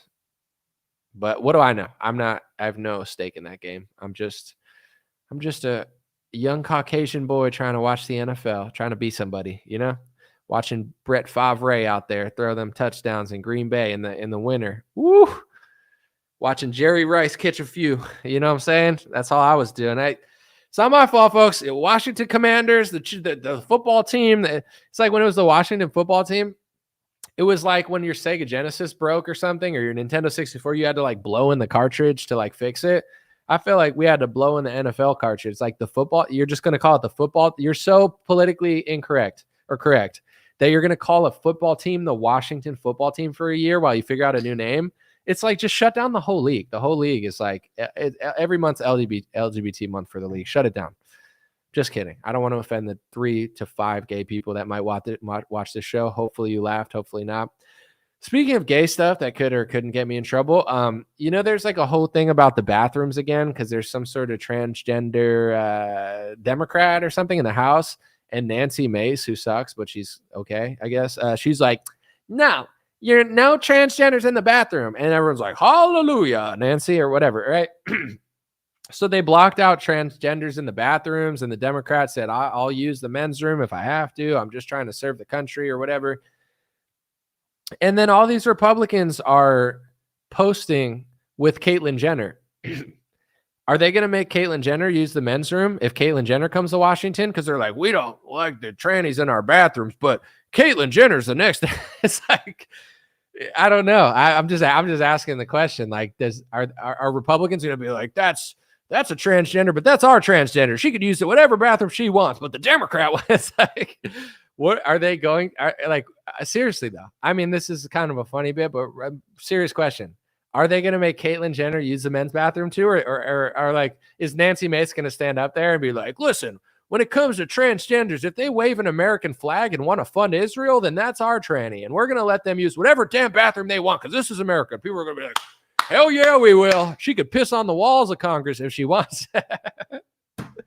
Dude, politics is so funny if you just laugh at it. Like, I'm joking, but obviously I'm also not joking because I'm not sure. Because they, like, Trump's like posing with Caitlyn Jenner and like with his like little cousin and stuff. I don't know. And then Caitlyn Jenner says she's going to make whatever is going to make a run. I don't want to disrespect the entity that is Caitlyn Jenner. And then I saw, dude, I'm reading the comments and I'm like, dude, this is when Twitter's fun for me, when I just shut up and laugh at other people. But like, Caitlyn Jenner posted like, I'm talking about the real transgenders, not the fake ones. And I'm just saying, for consistency reason, most, not all, because I can't speak for every Republican. There's all sorts of Republicans, but like most of them will say, there's no such thing as a real one. Like they're all like, they'll say that when it's like a Democrat, but then when it's a Republican, I'm reading the comments and there's all these MAGA people that are like, yeah, that's what we've been saying all along. We just want the real transgenders to show their face and the fake ones to stop faking. And it's like, I'm just like cracking up where I'm just thinking to myself, like, first of all, is this even real? Second of all, like, does that person believe that? Like, would that person ever admit that there's a real Democrat one or are all the real ones only Republican? I don't know these questions because it's not worth trying to figure out, but it's like, I don't know. Do Republicans like, is that what they think sometimes? They're just like, yeah, we got the real one on our side. It's like, okay, I guess, I don't know. My thoughts, nobody asked, but I'll just say it anyway. The more they teach and the more they push it, the more the rates go up. So it makes you think that it's very mental, like people are pushing into your mind and then the numbers go up, where I think the numbers would be much lower, obviously, if they weren't pushing it so hard on kids. I mean, I think anyone could say that, but as far as like, yeah, I don't know where I was going with that, but is Nancy Mace going to like freak out about Caitlyn Jenner, or is she going to not freak out about Caitlyn Jenner? I'm just curious. Someone said, as a kid, I got Bruce Jenner's autograph at the Heinz Car Show, 1976, Boston after his decathlon win. Now he's a chick. Dude, that might be worth some money, though. I mean, an autograph, I guess, maybe if you got like a card or something, or you got it on a hat. I don't know. Should we look it up? I'll look up how much the autographs are worth. Let's see. I'm going to look it up since it matters not at all, but it's interesting. They're going for like $100. You might be able to get a hundo off of that, but that's also on like a Wheaties box. If you ain't got a Wheaties box, you ain't got nothing. Just put that in the closet. Put that back in the closet. No, I'm just kidding. Someone said Nancy Mace is slim and shapely. Please don't make me go here because I want to, but like I keep forgetting I'm live in front of hundreds of people, because it's like if I was just talking to my friends, I would be like, Nancy Mace is like a Washington like 9, but in the rest of the world, she's just like a whatever. But in Washington, everybody's so gross and ugly that she's just like, I'm the hot chick now. And you're like, if you say so, that's what I would say to my friends privately. Publicly, I would say, yeah, no, she's a good looking lady. She's got some good values that I agree with. And I'm glad she stood up for our freedom, but privately, I would say what I just said.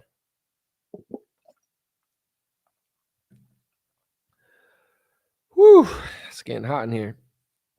By the way, guys, I can never run for office. Like I've talked so much shit on here. Like they'd ruined my life a million times at this point. So I got to just stay here pretty much. I'm relegated to the internet forever.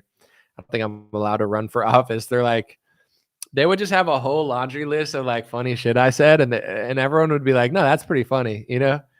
He said, Nancy Mace was a Washington 9 and a real life 5. I never said it. Did I say that? Can you pull up the clip, please? I got to see that. Oh, yeah, that does sound like me. I don't know. Maybe it was AI. Maybe it was artificial intelligence. I don't remember saying that. She's a respectable woman.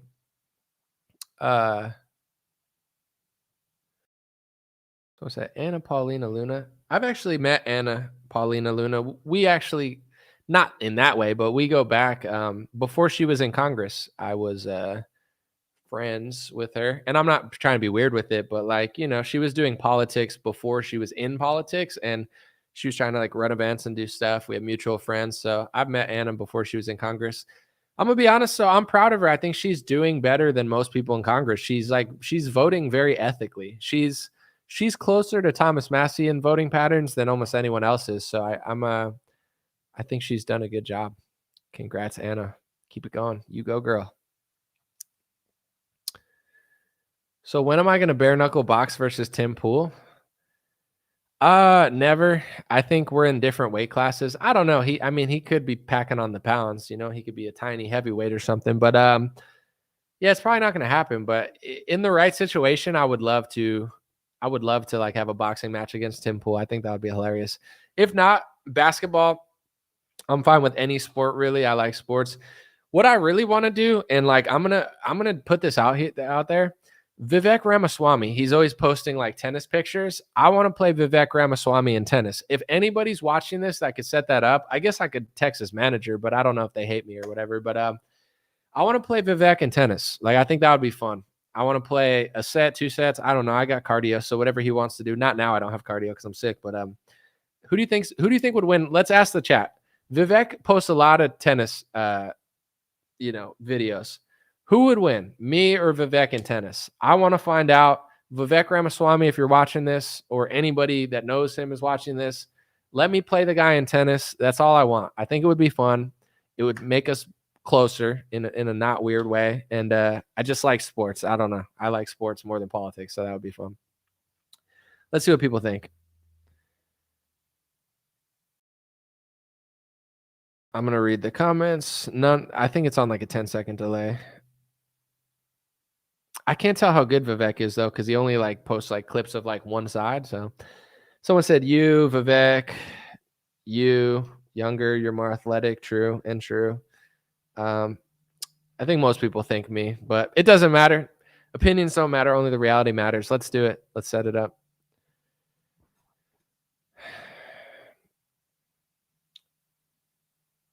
All right. I trust in you. Thank you. I would win for sure, in my opinion.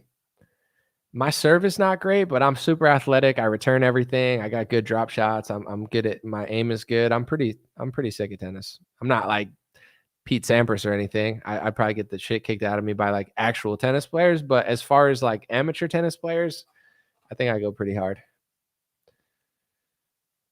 Did I see Prager's letter to Candace? Did he do it recently or no? Because that would be funny to read. I could read it. But didn't he get hurt recently though? So if it got, I hope he healed up. Like, did he do it a while ago or? Because I'm not trying to read his letter to Candace if oh, I guess he did send it. Yeah, September 4th. So I'll read the letter since it would be interesting. But first I want to say I heard that Prager like fell down or something. He had like an injury. So God bless Dennis Prager, and I hope you heal up. Let me read Dennis Prager's letter to Candace Owens. All right. I'm going to read this in my Dennis Prager voice. On September 4th, 2024, I sent this letter to Candace Owens regarding many comments she made about Jews, Zionism, and Israel. I've known Candace for a long time as she has been in public life. She began her podcasting at PragerU in 2019 and left in 2021. She left on very good terms. To this day, she often speaks of her respect and love for Marissa Straight, the CEO of PragerU, and me. By the way, the CEO of PragerU, she used to work in Israeli intelligence. Just a fun fact. I'm sure she's a lovely lady, but it's just interesting. Does that, like, can other countries have like intelligence members just like work in Republican media, or no, just that country? Anyway, as I don't want to read this whole letter, but maybe another time I'll do a whole live stream on it. I don't care what he said, but I'm sure it's something like, Candace, I can't really dispute anything that you said, but I'm very disappointed in you, but I won't debate you on it. But at the same time, I'm mad that you said it, but I really can't say it's wrong. But at the same time, I'm just going to say that I'm disappointed and I don't agree, but I won't debate you, but I disagree. I'm just kidding. I don't know.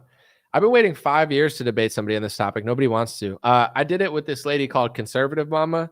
Go look it up. I loved it. I've been waiting. Like, this is the topic that I want to debate on the most because I know the most about it. Not like the most in the world, but like I've been waiting for 5 years. Nobody wants to talk about it. It's like the left. Why don't they talk? Elon points this out, but like, why doesn't the left talk about like how long it takes to vote? Why is it taking so long to vote in California?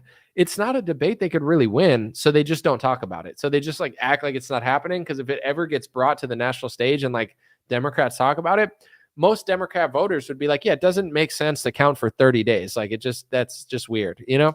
So that's kind of like this topic. Most people who disagree, they know that they're wrong or they're lying and they're sneaky, so they can't like actually have a debate about it. They just like run away and they're like, you're being hateful. I'm not saying you're being hateful, but you're kind of being hateful and you shouldn't be saying that. And I'm not going to talk about the speech laws that are being passed for my race and my religion, but that doesn't make me sneaky though. And then they run away and you're like, okay.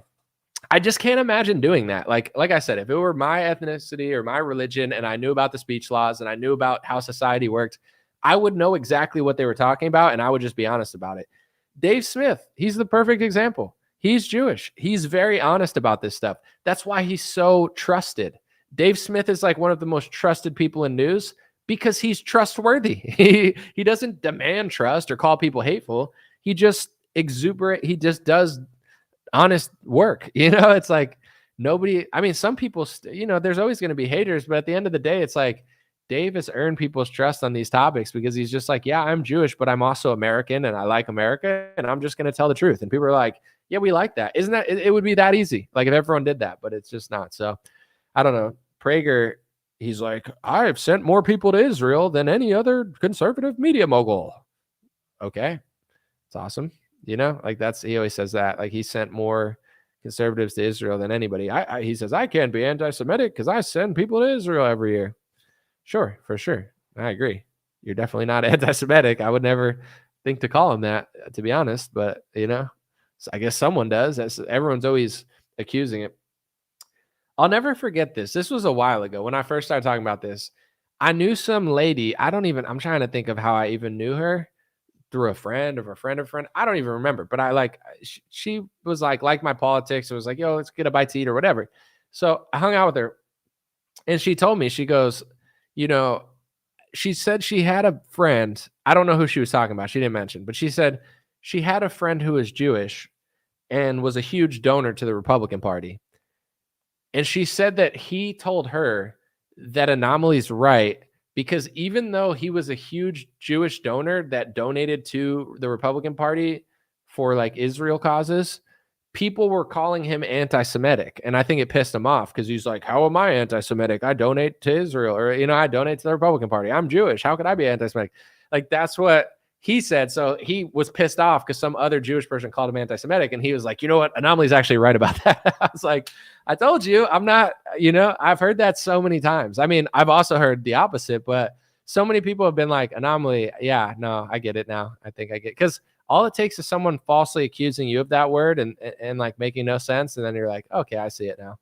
So that was like fun to hear. I was like, wow, a big donor that happens to be Jewish agrees with me. That's nice to know. I'm sure he wouldn't publicly say it, and I don't even know who it is, but it's always nice to have some like positive reinforcement besides just getting slandered. Tim Walls is packing his boy's tampon. I don't want to read that comment. You were doing like fantasy Tim Walls, like cosplay. You're like, Tim Walls walking to work, slowly packing his boy's tampon in his little backpack. I'm like, I don't know. You got like a whole cosplay comment going on there, bro. Maybe you should start a channel or something. You got a little too much. You got a little too much jazz hands going on there. You sound like Tim Walls out there. Is that Tim? You bored now, Tim? You don't got nothing to do now that you lost the election? You're just out here you're like, Tim Walls walks down the street wearing a green shirt, waving his hands, la, la, la, la, la, la, la, with tampons in his back pocket. You're like, bro, was this Tim Walls, Berenstain Bears? You gotta stop, dude. This is a serious show. Can't be messing around like that in the comments. Tim Walz is so weird. Like, Tim Walz was like the racist stereotype of like a white guy who can't dance, you know, and I don't like racism, so it bothered me. No, I'm joking. But like, it's like you know, even someone with no rhythm or like doesn't know how to dance, like you just like, you move like slow, you know what I'm saying? You're like, I'm gonna just move a little slow. I'm not gonna do too much, but like, you know, I'm like, yeah, I got a little bit of something. Like I don't got everything, but I got something. With Tim Walz, he's just like, oh, la, la, la, la, la, la, la, la, la, la. And then you're like, bro, are you like, all right, are you having like a health emergency? You know, like, nope, that's not how you move your hands, dude. You don't come out and you're like, woo! Like, he looked like a bad Key and Peele skit. I was like, what's wrong with that guy? Something's wrong with him. You know, like, he's just like a weirdo. He's like a racist stereotype of a white guy with no rhythm.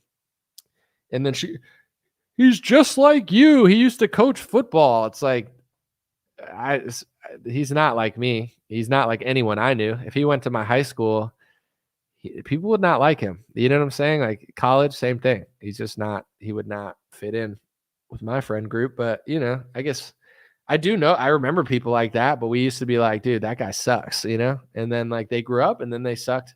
First, they sucked as like, you know, a college student. Then they sucked as an adult. And I was like, oh yeah, we were right about that guy. He really did suck. Others, they turned their life around. They became great people, and they're like, "Sorry, I just had a moment." But him, he just stayed there.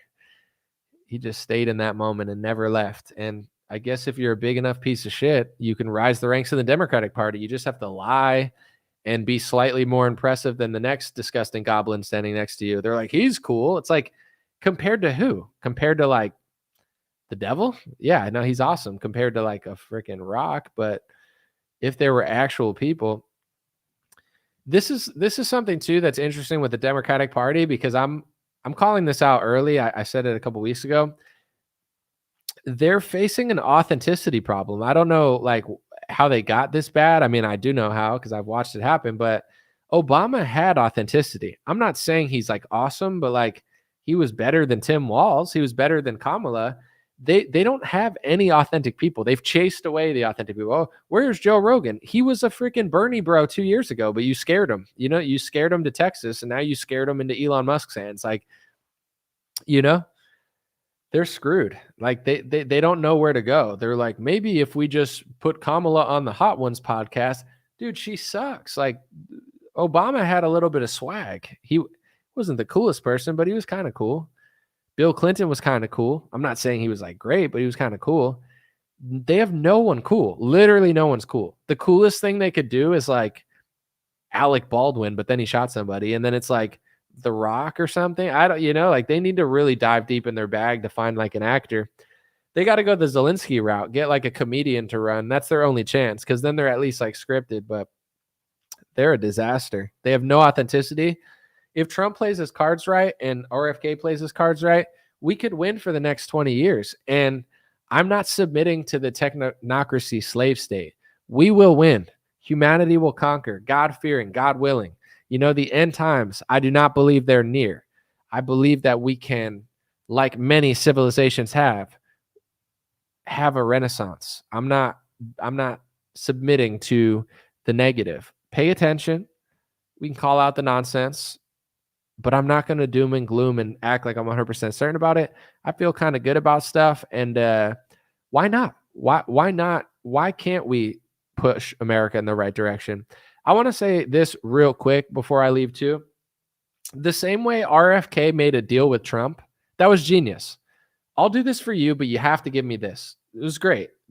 It changed Trump's administration for the better. Without that, Trump's administration, is it even good? RFK is probably half the reason it's even good. But anyway, I'm not trying to shit on Trump right now. I'm just saying.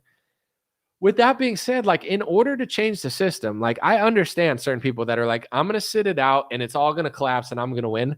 That's not going to happen. If America collapses, we're all screwed and somebody else is going to take over. It's not going to be the scrawniest, douchiest, like YouTube anarchist that's going to take over. That's not real. We're going to get taken over by a foreign country or cartel. We're already taken over by a foreign country, but you get what I'm saying? So if we're going to push things back in the right direction, this is the logical side of me. We're going to need some big players on our side. I'm not asking you to trust everybody, but it's like we're going to need venture capitalists like Mark Andreessen. We're going to need people who say enough is enough. We're going to need Jeff Bezos to put on some weight and stop being such a scrawny nerd and be like, you know what? We're going to need Mark Zuckerberg. Although I'm not asking you to trust him, do jujitsu, start working out and get some testosterone in his body. And then he realizes that Democrats are weird. Like, it's if we're going to have a success story, it's not going to be like we hate everybody rich all the time.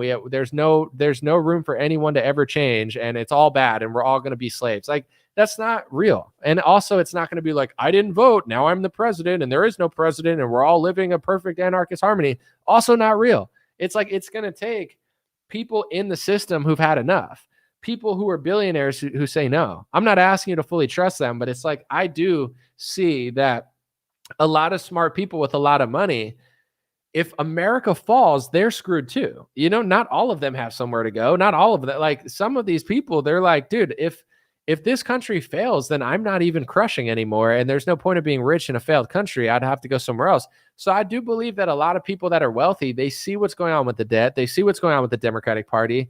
They see what's going on. And I do think that there is a shift happening. It's not going to be like you go from step Z to A. It's going to take like a swing. So I do believe that not everybody should be trusted or anything, but I don't believe every billionaire is bad or every person has ulterior motives all the time. Sure, they have some, but it's like, can they also not? No one has good intentions. Nobody.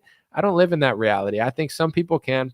And, you know, I'm not a pastor, but I just want to say, as a Christian as well, it's like, I believe in not being foolish and being like, I'm not gonna, you know, get tricked by somebody. And I'm not weak and like kind where I'm like, oh yeah, I trust you and I love you and I'll never look at you another way. And then they trick me. That's weakness. That's not kindness.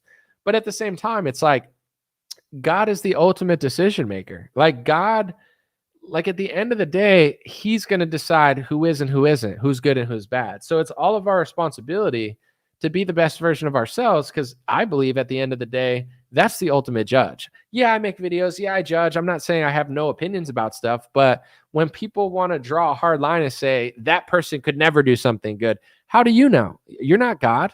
You don't believe somebody that did something wrong could be better. You don't believe that somebody that is bad on certain topics can do good. You don't believe the health agencies can be changed in America. You think we're going to eat shit for the rest of our lives and there's no way. Like, I don't believe this. I believe that these have been some really dark times due to mainstream media programming. And I believe that, you know, we've pushed through them. I don't think all my work's been for nothing. Like, if I told you guys, hey, we're going to end up as technocratic slaves, then why would you even watch me? Because it's like, then I'm saying all of my work has been literally for nothing. Today, somebody told me, you were my inspiration through the pandemic. You saved my life. You helped me do all this. I felt like I wasn't alone. Thank you so much. Well, that gives me purpose right there. I appreciate that. But also, it's like, I don't think we're ending in the worst possible outcome. If I did, that would mean everything I've ever said or done was for absolutely nothing, and I failed completely. And if I felt that way about myself, I wouldn't ever even make videos. And it's like, the people that keep talking but keep saying that, it's like, then what's the point of you doing that? Why not leave the country? Why not go off the grid? Like, what do you want? Do you want attention? Do you want credit? Do you want more like fame? Like, what's the point of it? Because if I believe what they believe, dude, I'd be fleeing, or I'd be off the grid somewhere being like, bro, we only got 20 years left. What am I going to spend it arguing with idiots who are never going to get it on Twitter? Or am I going to do something that I enjoy, you know, that's off the grid? You understand what I'm saying? Yeah. And I'm always up for, I'm going to end on this comment to the one person, nobody else in the comments cares. I'm always up for debate, but the person that wants to debate me, I'm not giving him any more attention. I've debated him already on the topic he wants to debate for 3 hours. You can go watch the debate. He says he took it down or his channel got taken down, but I'm sure it's somewhere. Go find it and watch it. I mopped the floor with him. He talked in circles for 3 hours. He's one of the dumbest people I've ever talked to. He's not smart, not a good debater. I embarrassed him. Most of his audience even knows. I don't want to talk about the same topic in a 3-hour loop. It's stupid. It's a waste of my time. I'm not doing that. So I want to talk about other stuff, other concepts. I don't want to talk with a egotistical, broken midwit who I've already broken in a 3-hour circle about something I already beat him in a debate about 3 years ago. I'm always willing to debate on certain topics that I find interesting. I'm not willing to run in circles with midwits. I'm not running in circles. It's like I used to debate Q people, but it's like I'll debate you for 2 or 3 hours and then I'm going to move on with my life. You know, it's like unless you're the smartest person I've ever talked to, like G. Edward, you know, like, oh, I want G. Edward on the show. I want this person on the show. I don't want the dumbest person I've talked to that I mop the floor with that's annoying, cringe, has issues, is a two-faced scumbag. You know, behind the scenes is like, dude, I want to be friends with you. Dude, I'm so sorry. Dude, my bad. My ego got the best of me. You know, it happens to all of us sometimes. Can you help me? Can you help me do this? Can you help me do that? Dude, I want to be friends with, like, that's what was happening. And then publicly, oh, he's a fucking loser. So no, I don't want to debate with somebody I already beat in a debate for 3 hours. They're going to spend the next 2 years nipping at my ankles like a parasite. He's a parasite. So I don't, you know, I'm sure he probably deleted the video and took it down from alternate platforms because it made him look like an idiot. I mopped the floor with him and literally, if you've never seen it before, by the way, I shattered his ego in real time. So it's like, I'm just crushing, just breaking down his stupid concepts and just being everything that he's not, to the point where like, you can see it in his eyes. I like shattered his ego live on stream and he's like, and then he spent 2 years just sucking up to me privately. Like, dude, I'm so sorry. I have an ego problem. I don't want to debate with somebody like that. I shattered his ego live on stream and he froze because it's like he's looking in a mirror and he realizes what an idiot he is. So it was one of the greatest psychological experiments I've been involved in, but I don't want to run it back. If I want to spend that much time with somebody with issues, I'll go to a mental clinic and go to a therapy session. But I don't want to have a public therapy session with a grown, fragile, midwit, broken ego psychopath that sucked up to me for 2 years and admitted that his ego shattered live on stream. So not interested in that. So I said, do you see California improving in the next few years? It's definitely possible. I don't know that I'm going to be here to see it all happen, but things seem to be moving in the right direction. God bless you. God bless your family. God bless America. God bless the world. Have a beautiful week. And I'll be back soon. Check out dreamrare.com. And the promo code is Turkey, Turkey. I think all caps, Turkey. And you can get 20% off all the hats. Get one before they're sold out. Appreciate you. Hey, what's going on, my friends? Just a few ways to stay in touch and support if you'd like to. The first way is dreamrare.com. We have blue beanies, black beanies, pink hats, other colored hats, freedom versus tyranny shirts, stay blessed long sleeve, God is great long sleeve, and lots of more cool items coming soon. Dreamrare.com. Check out the shop to support. Everything's made in the United States. Handpicked by me. Patreon.com